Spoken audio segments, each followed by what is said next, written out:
자, 성경에 보면은 하늘 아래는 모두 저마다 자기의 때가 있다라고 했어요.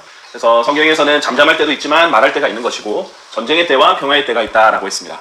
자, 하나님께서는 전쟁이 있을 때를 미리 성경에 대해서 여러 번 말씀해 주셨고요. 사실 전 세계의 관심사, 가장 큰 관심사 중에 하나가 또 전쟁이죠. 어딘가에 전쟁이 터지면 전 세계가 거기에 이제 집중을 합니다. 특히 요즘에는 이스라엘 팔레스타인 전쟁에 많이 집중을 하는데요. 그 이유 중에 하나는 단순히 이 전쟁이 이스라엘 팔레스타인으로만 전쟁으로만 끝나는 것이 아니라 중동 전쟁으로 확산이 될 가능성이 매우 크기 때문이고요. 또 확산이 되면 지금 특히 러시아랑 우크라이나까지 전쟁을 하고 있기 때문에 거의 세계 전쟁까지 이어지지 않을까 하는 우려가 있기 때문입니다.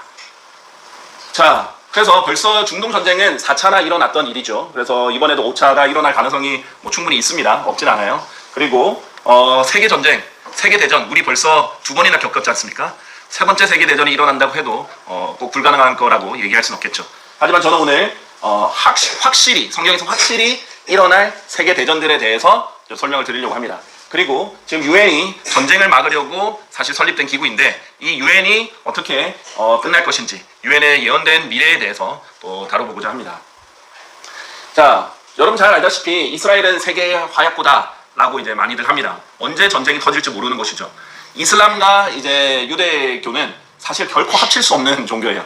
이게 이 종교를 가지고 있는 이상 절대 전쟁은 불가피합니다. 잠깐 잠잠하게 이렇게 해놨다 할지라도 언젠가는 서로 반드시 전쟁을 일으킬 수밖에 없는 상황입니다. 이스라엘은 자신의 이제 하나님과의 언약대로 그 땅을 창제해야 되는 거고 또 이슬람 같은 경우는 특히 자신들의 중요한 성지가 또 예루살렘에 있을 뿐만 아니라 자신들의 경전인 그 코란이라든지 다른 경전들을 보면 꼭 이 유대인들과 그리스도인들을 죽여야 된다라는 그런 또 명령이 있기 때문에 같이 공존할 수 없는 상대들인데 공존하고 있기 때문에 이런 문제들이 일어나고 있죠. 자, 제가 하는 말은 아니고요. 사이먼 시백 몬트피오리라는 이 사람이 예루살렘 전기라는 책에서 쓴 거에서 간단하게 이제 인용하는 것은요. 우리가 알다시피 이제 로마 장군의 티투스에 의해서 예루살렘이 AD 70년 1세기경에 이미 이제 사도들 시대에 멸망을 합니다. 예수님을 십자가에 못 박았고 또 예수님이 거절한 대가이기도 하죠. 그 이후에는 여러 번의 전쟁이 있었습니다. 예루살렘은 그 이후에 수십 차례 주인이 바뀌었어요.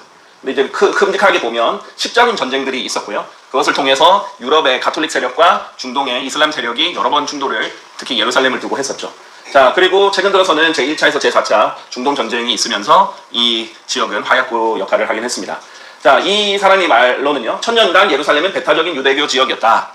이 사람 표현으로는 다윗 왕국 때부터 이제 얘기를 하는 거죠. 조금 더 앞으로 가면 여호수아 때부터 이제 포로로 잡혀가기 전까지 한 1000년 동안은 유대교 배타적인 지역이었죠. 그리고 나서는 한 400년간은 그리스도교 지역이었다. 사실 이제 가톨릭 영향이 하에 있었던 거죠. 그리고 1300년간은 이슬람 지역이었다. 그리고 그 세 종교들 중 어느 것도 칼과 투석기 또는 곡사포 없이는 예루살렘을 차지하지 못했다라고 얘기합니다. 그러니까 전쟁으로 차지를 한 거죠. 전쟁으로 다 차지했고 그때마다 예루살렘은 전쟁터였습니다. 성경에 보면 예루살렘 화평을 위해서 기도하라 라고 했는데 아직 화평이 이루어지지 않았기 때문이에요. 사실 너무나 모순적인 게 예루살렘이라는 이름 자체가 화평이라는 뜻입니다. 그렇죠? 우리 샬롬 많이 하죠. 그 샬롬의 단어가 예루살렘의 살렘이 샬롬과 같은 어원인데요. 그래서 원래 평화의 도시여야 되는데 그렇지 않죠. 그 평화는 예수님이 오실 때 이루어지는 것인데 그 전까지는 사실 예루살렘 주위로 예루살렘을 중심으로 수많은 전쟁이 예언되어 있습니다. 자, 하나님께서 이렇게 말씀하셨어요. 자, 오 바빌론의 딸과 함께 거하는 시온아 너 자신을 구출하라. 사실 이것만 봐도 굉장히 의미심장한 말입니다. 나는 지금 오늘은 이 부분을 중심이 아니니까 넘어갈게요. 이는 만군의 주가 이같이 말하기 때문이라. 그 영광 후에 그분께서 너희를 약탈한 민족들에게 나를 보내셨도다. 이는 너희에게 손대는 자는 그분의 눈동자에 손대는 것이기 때문이라 라고 했어요. 하나님께서 예루살렘, 이 시온에 대해서 건드리는 사람은 자신의 눈동자를 건드리는 것이다 라고 경고를 하셨어요. 하나님께서는 이 땅을 아주 중요하게 여깁니다. 자, 제가 지금 다룰 건 아니지만 나중에 추후에 다룰 수 있지만 어떤 사람들은 이제 유대인들을 이제 미워하는 사람들도 있어요. 심지어는 그리스도인인데요. 사실 그리스도인은 유대인들을 사랑해야 돼요. 근데 미워하는 이유 중에 하나가 여러 가지 음모론과 관련이 있어요. 로스차일드라든지 그 그림자 정부를 뒤에서 관장하는 사람들이라든지 유대인들이 관여가 돼 있거든요. 그러니까 이제 미워하는 것은 심정적으로 이해가 됩니다. 유대인들이 착해서 그런 게 아니에요. 유대인들은 고집도 세고 돈 욕심도 많고 음모도 잘 꾸미는 사람들이에요. 근데 중요한 것은 이들이 이제 민족적으로 아주 순수한 유대인 피를 가진 게 아니라 섞여 있잖아요. 유럽에도 갔었고 온 세계에 흩어져 있다가 온 사람들이기 때문에 그 핏줄 때문에 이 사람들은 진짜 유대인들이 아니야 라고 그래서 또 증오하시는 미워하시는 기독교인들도 있습니다. 근데 여러분이 이제 에스더를 읽어보면 좀 더 이해될 거예요. 또 구약을 읽어보면 알다시피 순수 핏줄만이 이스라엘을 꼭 보장하는 게 아니에요. 심지어는 핏줄이 순수하게 이스라엘인이라 할지라도 이스라엘 민족 가운데서 끊어질 수 있습니다. 심지어는 뭐 안식일 안 지킨다든지 할례를 안 받는다든지 얼마든지 끊어질 수 있어요. 핏줄보다 더 중요한 게 뭐냐면 본인이 유대인이 되겠다라는 거예요. 자기가 유대교를 믿겠다라고 하는 것이 구약의 율법을 따르겠다라고 하는 것이 훨씬 더 중요한 요소예요. 여러분 에스더 끝날 때 어떻게 끝날 때 뭐라고 하는지 아세요? 페르시아에 있는 수많은 민족들이 이제 하나님께서 하만을 처리하시고 그렇죠? 모르드케를 통해서 유대인들을 이렇게 부상시키시잖아요. 성경에서 뭐라고 하냐면 그때 많은 사람들이 유대인들이 되었다라고 되어 있어요. 유대인이 아닌 사람도 유대인이 될 수 있습니다. 유대인 개종자, 사도행전 2장에 보면 그 수많은 사람들 중에 유대인 개종자들이 나와요. 내가 유대교로 개종을 하겠다. 내가 안식일도 지키겠고 할례를 받겠고 내가 율법에 따라서 하나님 섬기겠다. 내가 여호와 하나님을 내가 섬기겠다라고 하는 게 훨씬 더 중요합니다. 자기가 핏줄이 설령 순수 혈통이 있다 할지라도 내가 그렇게 하지 않겠다 하고 율법을 거부하면 오래 끊어지는 거예요. 어쨌든 그래서 이제 유대인들에게 중요한 것은 이제 핏줄도 중요하죠. 아브라함의 자손이어야 되기 때문에 중요합니다. 그런데 여러분 잘 아시다시피 다윗만 해도 엄청나게 많이 섞인 핏줄이에요. 다윗의 이제 그 계보로 올라가면 자기 이제 증조 할머니나 그 고조 할머니가 다 이방인이었죠. 라합도 그렇고 롯도 그렇고 다 이방인들이었습니다. 자기는 이방인들이지만 유대인으로 편성이 되는 사람도 있어요. 라합도 롯도 이방인이었고 심지어 룻은 모압 여인이었는데 모압 쪽 자체는 원래 유대인들의 일부가 못 됩니다. 10대까지도 절대 못 들어간다 이렇게 얘기를 했는데 여인이기 때문에 특히 또 믿음이 있었기 때문에 하나님께서 넣어주신 거고요. 또 원래 라합 같은 경우는 멸해야 되는 그 가나안족에 있던 사람들이었잖아요. 그런데도 편성이 될 수 있어요. 특히 이제 여자였기 때문에 가능을 한 거죠. 자, 이렇듯 이제 씨는 섞일 수 있어요. 씨는 섞일 수 있는데 제일 중요한 거는 어쨌든 그 내가 하나님을 섬기고 할례를 받고 안식일을 지키고 하는 그것을 지키는 유대인이라는 그 정체성이 더 중요한 겁니다. 자, 그걸 지키지 않으면서 우리 교회가 유대인을 대체했다. 그러는 대체 신학은 아주 위험한 거지만 그 자기가 유대인의 정체성을 가지고 안식을 지키고 율법을 지키고 여호와 하나님 섬기겠다 하는 그것이 이제 아주 중요한 거죠. 그러니까 누구든지 유대교로 개종을 하면 하나님께서 유대인으로 받아주시는 것입니다. 사실은 원래 구약의 목적이 이스라엘을 하나님께서 세우셔서 이제 이스라엘이 하나님의 말씀을 잘 지키면 점점 더 이렇게 그 땅에 빛과 소금 역할을 해서 많은 사람들이 유대인들이 되는 거예요. 그런 식으로 이제 하나님의 계획이 있었기 때문에 핏줄 DNA 이런 것들 또 지금 유대인들의 피를 가진 사람 중에 악한 일들을 하는 사람 그런 것들 때문에 너무 미워하시면 안 됩니다. 하나님이 어쨌든 간에 이 시온을 예루살렘을 특별히 여기십니다. 그래서 너희에게 손대는 자는 그분의 눈동자에 손대는 것이기 때문이라 라고 했어요. 여기 이제 스가랴 2장이죠. 3장이 아니라 2장 잘 알려주셨습니다.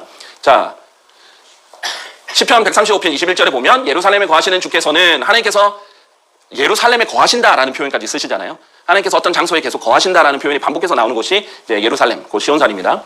송축을 받으소서 너희는 주를 찬양할지어다. 심지어는 하늘, 셋째 하늘에 있는 하나님이 거하시는 곳도 심지어는 하늘에 있는 시온이라 라고 부르시죠. 일부러 그 같은 이름, 같은 장소로 이렇게 하신 거예요. 하늘에 있는 시온, 땅에 있는 시온. 자, 예루살렘을 그러면 차지하면 하나님의 자리를 차지한다라는 이렇게 생각을 가질 수 있겠죠. 왜냐면 하나님이 거하시는 곳이니까. 그런 등등의 여러 가지 이유로 이 파멸의 아들이라고 불리는 적그리스도가 그가 하나님처럼 하나님의 성전에 앉아 자신이 하나님이라고 스스로를 내보이느니라. 이것이 궁극적으로 사탄이 이루고자 하는 목적입니다. 자기 하나님이라 라고 이렇게 내보이려면 가장 좋은 곳이 어디겠어요? 예루살렘이겠죠. 그래서 예루살렘을 둘러싼 그런 전쟁은 계속 지속될 겁니다. 그런데 하나님께서 정확하게 이제 예언을 해놓으신 그런 부분들을 좀 더 살펴보자면요. 그래서 우리가 카톨릭은 끊임없이 예루살렘을 장악하려는 시도를 합니다. 예전에는 아예 대대적으로 유럽의 병사들 다 끌어모아가지고 물리적으로 군사적으로 차지하려고 했었고 여러 차례를 시도했었고요. 이제는 방법이 더 교묘해질 겁니다. 정치적으로 여러 가지 방법을 이제 쓸 것입니다.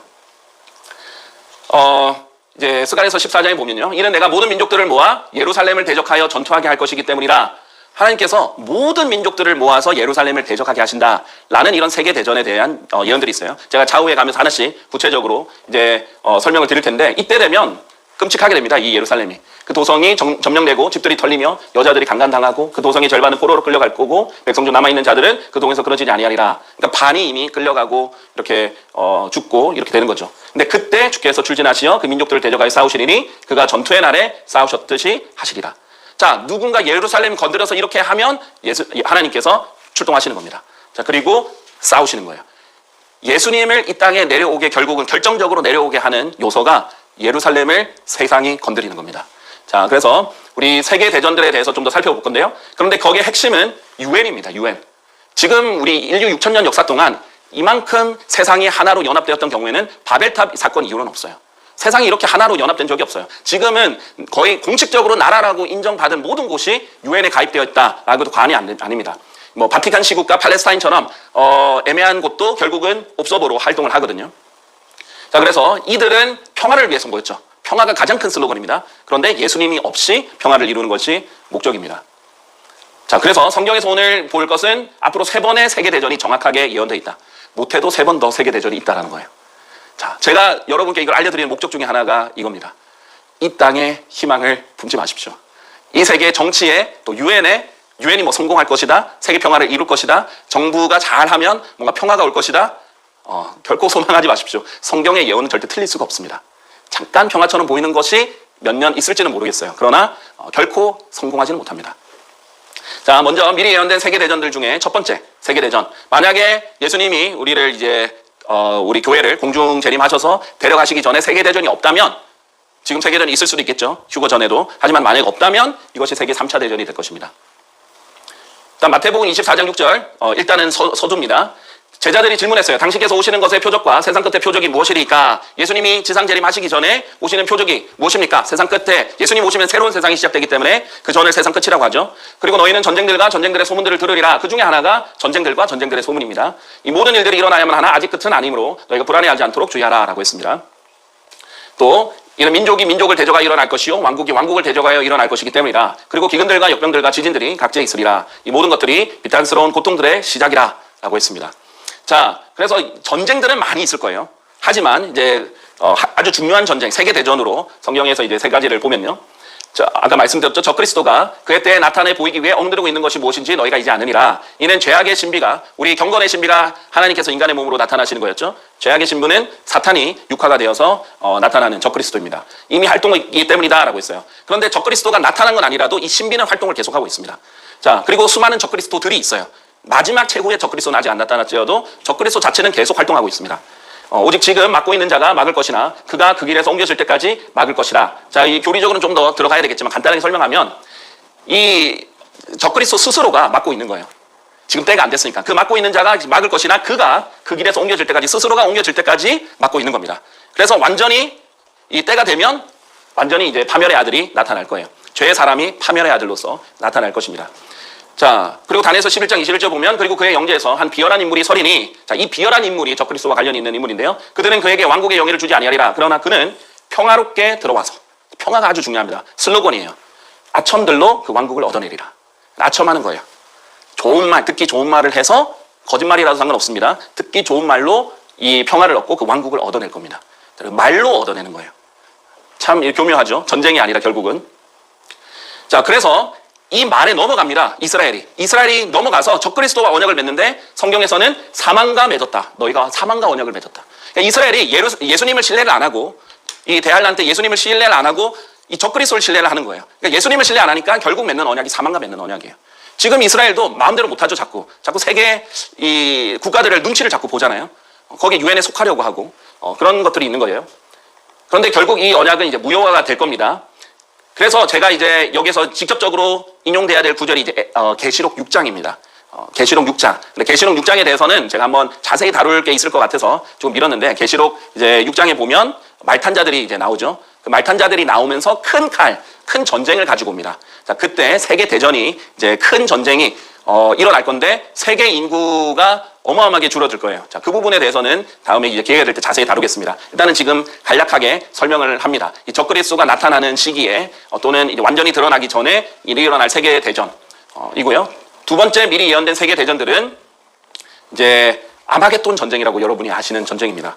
스가랴서 12장 2절에 보면 내가 예루살렘을 주위에 있는 모든 백성에게 전율의 잔으로 만들겠으니 곧 그들이 유다와 예루살렘을 대적하여 포위할 때, 자, 모든 백성이 유다와 예루살렘을 대적하여 포위한다 라고 했고요. 자, 예레미야서 46장 10절 이건데요.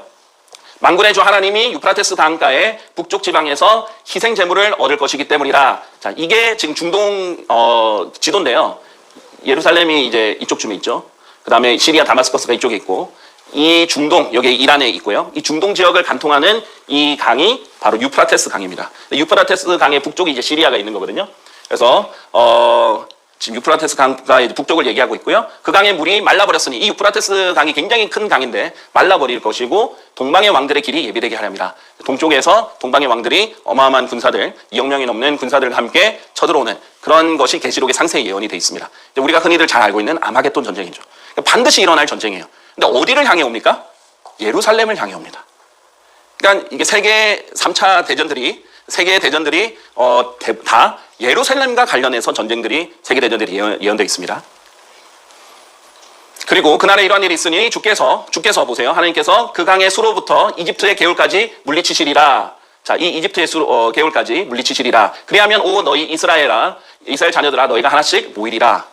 자, 대환란 때 다시 흩어졌다가 다시 모이는 일이 있을 거예요. 이스라엘인들이. 그런데 주께서 이때부터 여기부터 여기까지 물리치신다라는 얘기를 하십니다. 그래서 구체적으로 이 아마겟돈 전쟁, 계시록 19장에 이제 설명되어 있는 하늘에서 이제 내려오셔서 치시는 전쟁인데요. 그냥 한 번에 딱 내려오서 끝 하시는 게 아니에요. 이게 경로가 있습니다. 다양한 요충지에 대해서 하나님께서 언급하시는데요. 그 중에 첫 번째가 시리아의 수도죠. 다마스쿠스예요. 이스라엘의 가장 큰 적 중에 하나가 시리아, 또 이란 이렇게 있죠. 시리아를 치십니다. 나는 다마스쿠스의 빗장을 깨고 아웬 평야부터 거주자를 끊으며 엘의 집에서 왕호를 잡은 그를 끊겠노라. 다마스쿠스에 대한 엄중한 부담이라. 보라, 다마스쿠스는 도시가 되는 것에서 제외되었나니 그것은 폐허더미가 되리라. 하나님께서 이제 심판을 오실 때 심판하시는 곳 중에 하나가 다마스쿠스가 될 겁니다. 그리고 티루스가 있죠. 성경에서 자주 나오는 이제 티루스 쪽인데 여기도 지금 이스라엘에게 적대 관계가 있는 곳입니다. 주가 이같이 말하노라. 티루스의 서너 가지 불법들로 인하여 내가 그곳의 형벌들을 돌이키지 아니하겠노라. 그러나 내가 티루스의 성벽들 위에 불을 보내겠으니 그 불이 그곳의 궁전들을 집어 삼키리라 라고 하셨어요. 자, 그 다음 이제 메기돈 골짜기. 이게 이제 구약에서는 메기돈, 신약에서는 메기도, 그리고 히브리어로 조금 더 가면은 아마겟돈이라는 장소입니다. 메기돈이랑 아마겟돈 같은 장소가 되는 거예요. 헬라어는 이제 메기도라고도 합니다.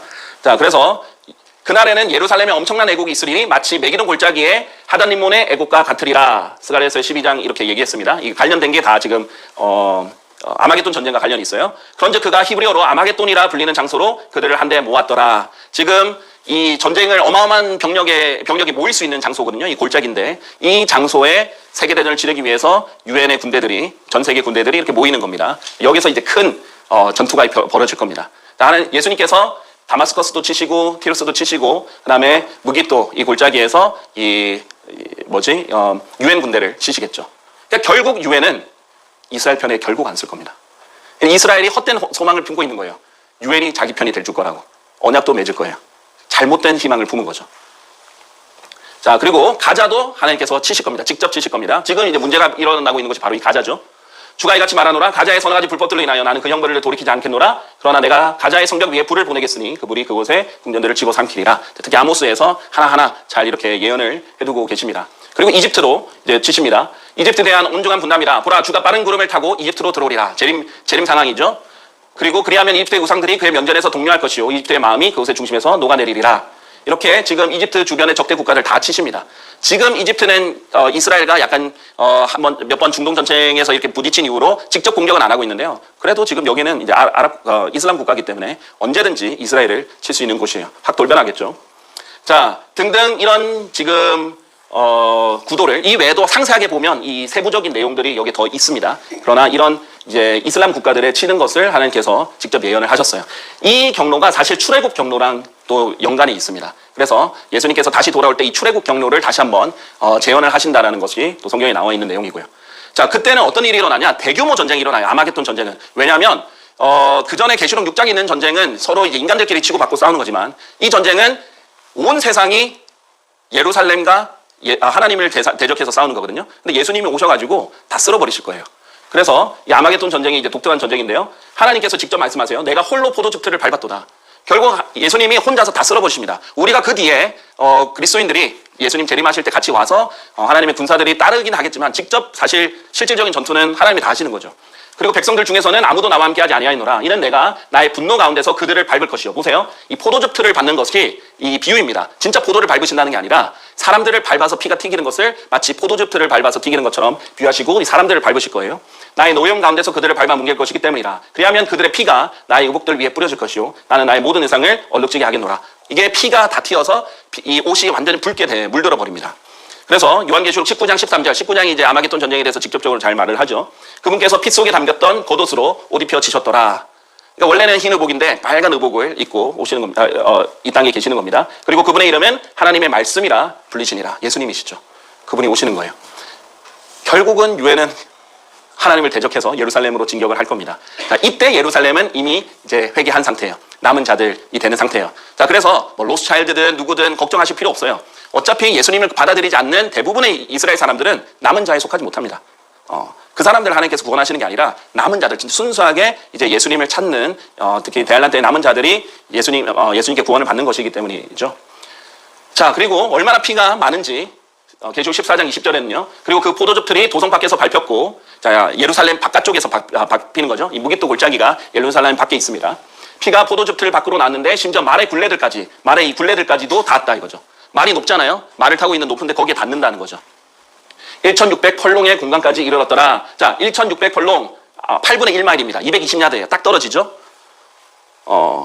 킬로미터가 아니라 미터인데 32만 1000 미터 정도 됩니다. 그래서 아주 긴 공간까지 이제 피가 흘러나오고 또 높이 쌓이는 거죠. 생각해보세요. 피가 예전에 막 몇십만 명씩 전투에도 막 피가 강처럼 흘렀다라는 묘사가 역사 기록에 많이 있잖아요. 근데 몇 억씩 죽는다고 생각해보세요. 피가 진짜 엄청난 강처럼 되겠습니다. 그것이 이제 주님의 레드 카펫이 될 겁니다. 예수님께서 흰 말을 타고 오실 거고요. 이제 이 흰 의복이 다 붉게 물들 것이고 세상을 예수님께서 심판하실 때예요. 왜냐하면 하나님께서는 그냥 심판하시는 게 아니에요. 세상이 갈 때까지 갔으니까 심판하시는 거예요. 노아의 홍수 때도 마찬가지였고요. 이때는 적그리스도 안에서 아예 대놓고 하나님인 걸 알고 대적하러 옵니다. 예수님을 직접 대적하려고 결정하고 오는 거예요. 그리고 사탄은 모든 수단을 동원해서 어떻게든 싸워보려고 하지만 예수님이 오시면 그냥 한 방에 끝나는 겁니다. 자, 그래서 이런 경로가 있을 것이고요. 특히 무기토에서는 대규모 전투에서 승리를 하실 겁니다. 이 세계대전이죠. 이때 이후로 천년왕국이 펼쳐지는 겁니다. 예수님이 이제 이 땅을 다스리게 되시는 거예요. 더 이상 악인들에게 맡기지 않으십니다.